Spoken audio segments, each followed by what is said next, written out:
এটা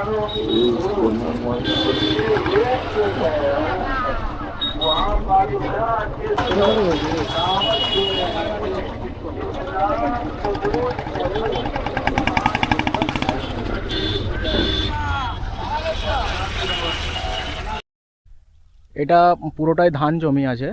এখন ধান কাটা হয়ে গেছে, আর যে জমিগুলোই ধান এখন কাটা হয়ে গেছে বর্তমানে সেগুলোই প্যান্ডেলের কাজ চলছে। আর জানুয়ারি মাসের 2 তারিখ থেকে শুরু হবে এইখানে ইজতেমা। তো এখনও অনেকটাই সময় বাকি রয়েছে, আশা করি তার মধ্যে এইগুলো কাজ কমপ্লিট হয়ে যাবে। দেখো এখানে সাবমার্সিবল হচ্ছে একটা।